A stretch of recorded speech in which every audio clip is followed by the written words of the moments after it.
They keep their distance. They act like nothing touches them. They build walls so high, you wonder if anyone can ever climb them. But here's the truth. Even the most avoidant person, even the one who swears they don't need anyone, has deep, psychological turn-ons. Not the physical kind, but the hidden triggers, the quiet switches in their mind that make them soften, that make them let their guard down, that make them crave closeness, even if they won't admit it. And once you understand these turn-ons, you stop wasting time pushing where they resist, and instead, you touch the places they secretly long to be seen. These are the hidden turn-ons that break an avoidance walls. And today, we're pulling them into the light. The secret desire behind the walls. On the surface, avoidants look like they hate intimacy, like they want space, like closeness is suffocating. But here's what most people don't realize. Avoidants don't run from love. They run from the fear of being trapped. They run from the terror of losing themselves. They run from the shame of not being enough when someone gets too close. Think about that for a second. Their walls aren't just there to keep you out. They're there to keep them safe from their own fears. But beneath those fears, something else is hiding. A craving they rarely admit. A desire that pulses under the surface. A hunger that's just as strong, maybe even stronger than anyone else's. What is it? The craving to be chosen without being chased. The longing to be wanted without being controlled. The deep desire to be loved for who they are, without someone trying to fix them, change them, or demand more than they can give. This is the paradox of the avoidant. Push them, and they pull away. But if you can spark this hidden psychological turn-on, they don't just lean in. They start to crave the connection they've been avoiding. Let's go deeper. When an avoidant is with someone, they scan for danger. Not physical danger, emotional danger. They look for signs that intimacy will trap them. They watch for hints that getting close means losing freedom. They brace for disappointment. Because deep down, they expect that if you see the real them, you'll reject them. So what happens? They hide. They act like they don't care. They protect themselves by staying cold. But here's the hidden truth. If they find someone who can hold space for them without pressure, that flips a switch. That's the psychological turn-on they don't see coming. Because safety is sexy to an avoidant. Not safety in the boring sense, but the kind of safety that tells their nervous system, you're free, you're not trapped, and I still want you. This is why avoidants often fall hardest for people who surprise them with patience, who show up but don't chase, who see their silence and don't panic, who stay steady even when the avoidant withdraws. That steadiness whispers something powerful. You can breathe here. You can be yourself here. You can let your guard down, and I won't use it against you. And suddenly, the avoidant who swore they didn't need anyone feels something stir inside, a magnetic pull toward the very thing they've been running from. Because underneath all their defenses, avoidants are starving for one thing: to feel desired without feeling trapped. And when they find it, that's when the walls start to crack. Why they rarely get this kind of turn on. If the craving is so deep, if the desire is so powerful, why do avoidants almost never experience it? The answer is both heartbreaking and eye-opening. Avoidants rarely get their hidden turn-ons met, not because no one wants to give it to them, but because the way they act almost guarantees they push it away. Let's break this down. When you care about someone, what do you naturally do? You reach out. You want to check in. You want to be close. You want to reassure them with your presence. But to the avoidant, that closeness feels like pressure. That concern feels like a demand. That love feels like a spotlight on their deepest fear, that they're not enough. So instead of leaning into it, they recoil. They turn cold. They shut down. They withdraw. And what happens next? The person who cares starts chasing harder. They send another text. They explain their love. They push for reassurance. They ask, "What's wrong?" And to the avoidant, this just confirms their fear. This is too much. I can't breathe. I'm going to lose myself in this. So the very thing they crave, being wanted without being trapped, slips through their fingers. Here's the cruel irony. The avoidance walls block not only pain, but also pleasure. Not only fear, but also the very intimacy that could heal them. Imagine someone dying of thirst, but every time water is offered, they slap it away. That's the emotional life of the avoidant. They crave freedom and closeness at the same time, but because they don't know how to ask for it, they create dynamics where they almost never receive it. Now here's the deeper layer. Most people in relationships with avoidance are anxious leaning. They feel someone pulling away, and their instinct is to close the gap, to run after the person, to prove their love, to fight for closeness. And while this instinct comes from a good place, to the avoidant, it feels like suffocation. The anxious partner thinks, if I can just show them how much I care, they'll feel safe. But the avoidant feels the opposite. The more you show, the more I feel trapped. The more you give, the more I need to run. This is why the cycle becomes so painful. The anxious person wants reassurance. The avoidant wants space. And both end up more hurt. So why do avoidants rarely get their hidden turn-ons met? Because most people approach them with intensity. And intensity, even when it's loving, feels like a threat. The avoidant doesn't know how to say, "Please want me, but don't demand me. Please desire me, but don't cage me. Please hold me, but let me breathe." So they act distant instead. They push people away before they get too close. And what could have been safety turns into another wall. But here's something most people never notice. Avoidants are constantly testing without knowing it. They pull away, just to see if you'll panic. They go silent, just to see if you'll flood them with messages. They act distant, just to see if you'll beg for closeness. It's not manipulation. It's fear. It's their nervous system saying, if you can stay steady here, maybe I can trust you. Maybe I can come closer. Maybe I won't lose myself if I give in. And this is the exact reason why avoidants almost never get their turn-ons fulfilled. Because most people can't withstand the test. They feel rejected. They feel abandoned. They chase harder, or they give up. But the rare few who stay steady, the ones who don't panic in the silence, the ones who can love without chasing, those are the ones who touch the hidden switch. Those are the ones who make avoidance feel both desired and free. And that is when the avoidance walls begin to crack. How they secretly signal this need. Avoidants don't announce their needs. They don't come forward and say, "I need to feel wanted, but please don't smother me." They don't confess their craving for freedom inside closeness.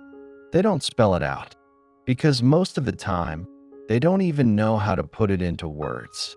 Instead, they signal it, quietly, indirectly, almost invisibly. And if you don't know what to look for, you'll miss it. So let's pull back the curtain. Here are the hidden ways avoidants signal their need for that delicate balance. To be desired, but never trapped. First signal, the micro-approach, micro-retreat dance. You'll notice moments where they edge closer. Maybe they initiate a hug. Maybe they start a deep conversation. Maybe they reach for your hand. And then, as soon as they feel the closeness, they retreat. They joke it off. They change the subject. They pull back. To most people, this looks confusing, even manipulative. But in reality, it's a signal.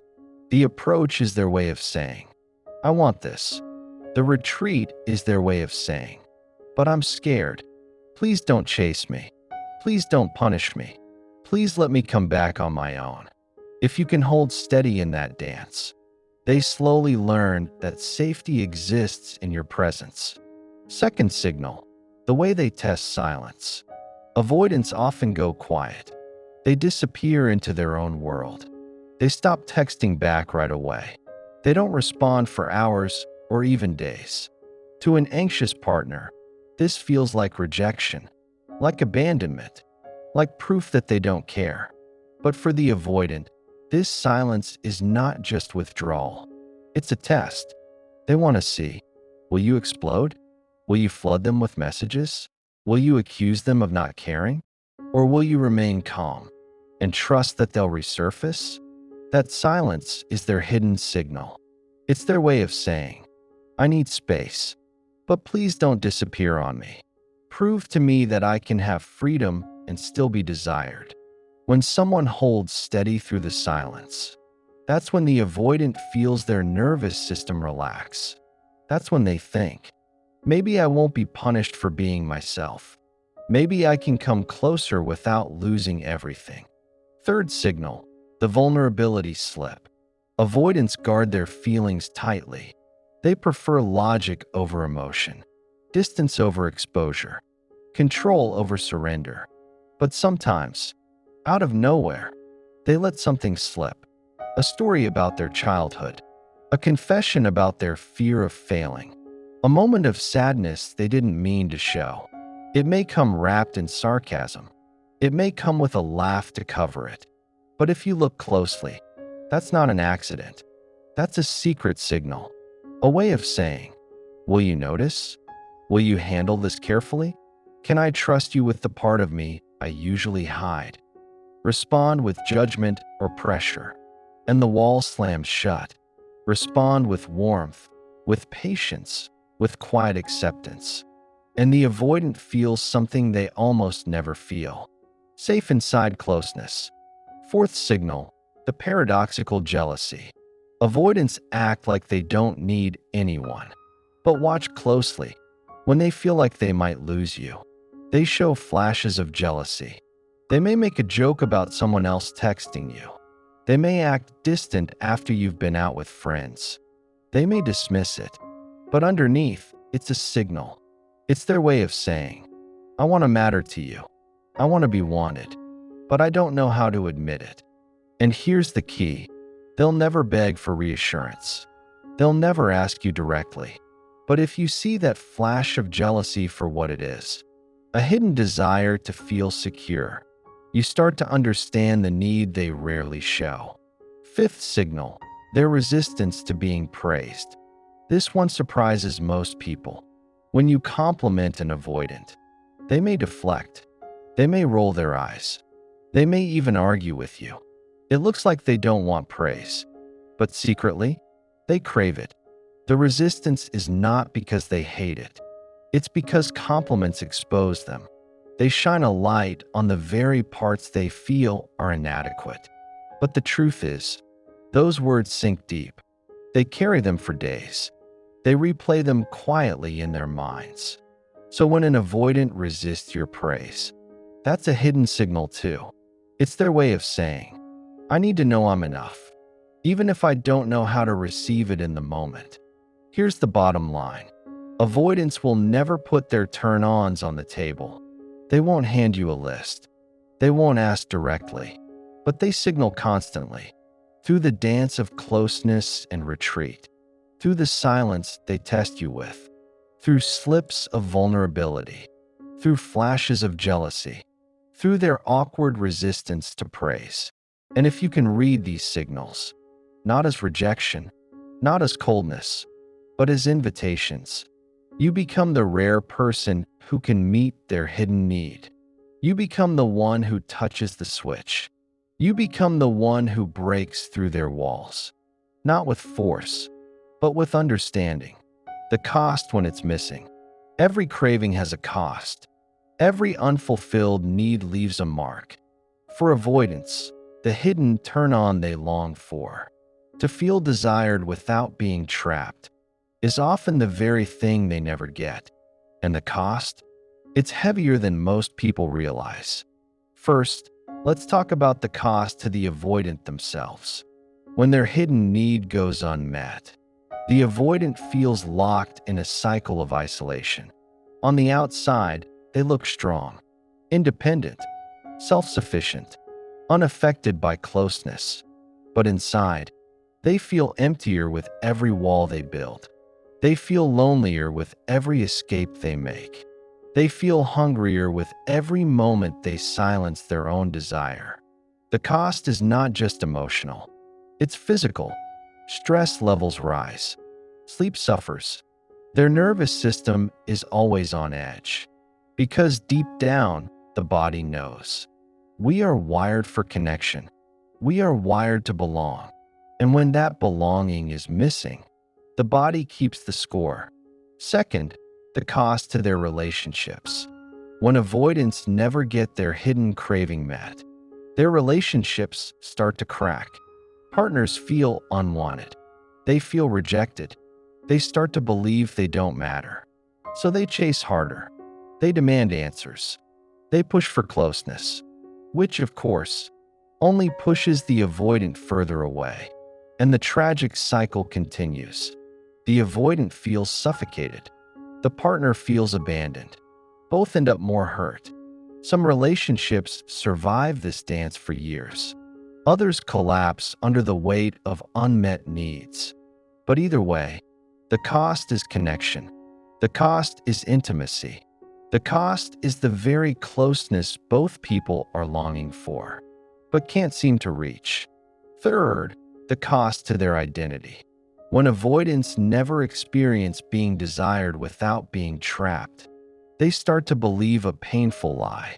They start to believe they're unlovable as they are.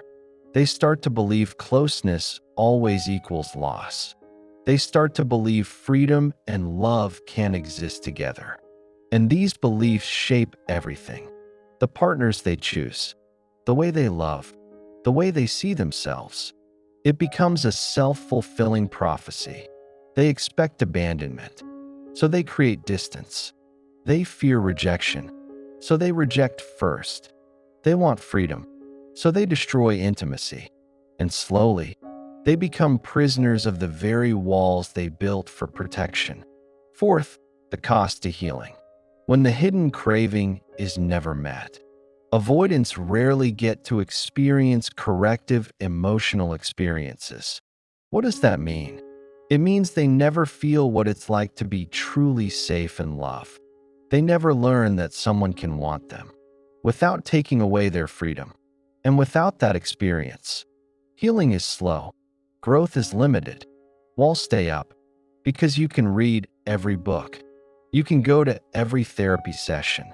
But until you experience being desired without being caged, the nervous system doesn't fully believe it's possible. That's the cruel cost. Without someone steady enough to give them that balance, avoidants may live their whole lives without tasting the closeness they secretly crave. Fifth, the cost to the partner who tries to love them. It's not just the avoidant who suffers. The person on the other side pays too. They feel like they're giving and giving, with nothing in return. They feel invisible. They feel like they're begging for scraps of affection. They start doubting themselves. Am I too much? Am I unworthy? Am I doing something wrong? And often, they twist themselves into knots trying to earn the avoidant's love. But because the avoidant hasn't had their hidden craving met, they can't fully show up. They can't fully open. They can't fully love. So the partner feels starved too. And in some cases, they even start to mirror the avoidant, becoming cold themselves just to survive the pain. Here's the deepest truth. The cost of this unmet craving is not just loneliness. It's not just broken relationships. It's identity collapse. It's nervous system exhaustion. It's a lifetime of love left unfulfilled. Because to the avoidant, this hidden turn-on is not a luxury. It's not a bonus. It's oxygen. And without it, they live in emotional suffocation. But here's the light in the darkness. When the craving is finally met, When someone breaks through with desire that feels safe, everything changes. The walls crack, the defenses soften. The avoidant tastes intimacy without fear. And for the first time, they begin to believe. What happens when they finally receive it? Something shifts, something quiet, something powerful. When an avoidant finally receives the one thing they crave, desire without entrapment, it changes the entire story. At first, they don't trust it. They're cautious, suspicious, waiting for the catch, because their history taught them. Love equals loss. Closeness equals control. Desire equals danger. So when someone comes along who desires them, but doesn't suffocate them, who shows interest, but doesn't demand ownership, who chooses them without caging them, the avoidance nervous system doesn't know what to do. It pauses, it shakes, it resists, but then, slowly, it softens. Here's what happens. 1. Their defenses begin to lower. Walls built over years don't vanish overnight. But when their hidden craving is met, they finally feel safe enough to let a little light in. A touch doesn't feel like a trap. A conversation doesn't feel like an interrogation. A relationship doesn't feel like a cage. Instead, it feels like choice. And for the avoidant, choice is everything. 2. They start to open emotionally. When desire comes without pressure, the avoidant learns they don't have to hide. They share more. They risk vulnerability. They reveal parts of themselves long buried. And here's the surprise. Once they taste safe intimacy, they want more of it. Not in a desperate way, but in a steady, cautious, growing way. Because finally, they see intimacy as possible, without the cost of freedom. 3. They allow love to deepen. The avoidant is not incapable of love. They're terrified of it. But when the craving is met, fear doesn't disappear. It transforms. Fear becomes curiosity. Fear becomes courage. Fear becomes fuel for trying again. And for the first time, the avoidant doesn't run from love. They lean toward it. 4. They rewrite their inner story. Every avoidant carries a script, a story that says, I'll lose myself if I love. I'll be smothered if I stay. I'll be abandoned if I open. But when someone loves them with freedom and desire combined, that story begins to crack. They realize love can be safe, desire can be steady, intimacy can be freeing.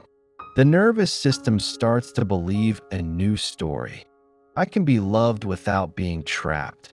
This is the turning point, the moment that reshapes their entire attachment pattern. 5. Their partner feels it too. It's not just the avoidant who changes. The partner does as well. Because when the avoidant finally opens, the partner no longer feels rejected, no longer feels invisible, no longer feels starved. They begin to feel chosen, desired, seen, and the relationship, which once felt like a battlefield, starts to feel like a home. 6. Healing ripples outward. When the hidden craving is finally met, the change doesn't stop at romance. The avoidance starts showing up differently at work, with friends, with family. Walls that once kept everyone out begin to thin. Connections feel safer. Life feels lighter. Because the moment one relationship proves it's possible, the avoidant carries that proof everywhere. And here's the most powerful part. They don't just feel desired. They feel free while being desired. And that's when the real magic happens.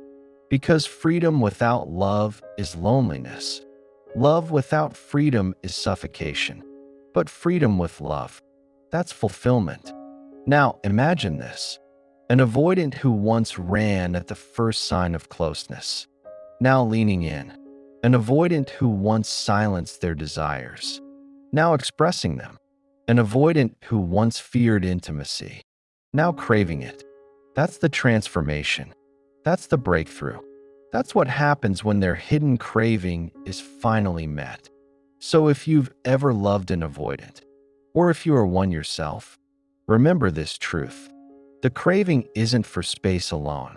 It isn't for independence alone. It isn't for distance alone. The craving is to feel desired without being trapped, to feel wanted without losing freedom, to feel chosen without being caged. When that is given, walls fall, hearts open, love flows, and for the first time, the avoidant finally feels safe in love. If this resonates with you, if you see yourself or someone you love in these words, don't keep it to yourself. Share it. Start the conversation. Because the more we understand avoidant patterns, the more chances we create for healing. And if you've ever wondered what happens when you stop chasing love and start understanding it, make sure you stay connected here, because your story of love is still being written. And this time, it doesn't have to end in running.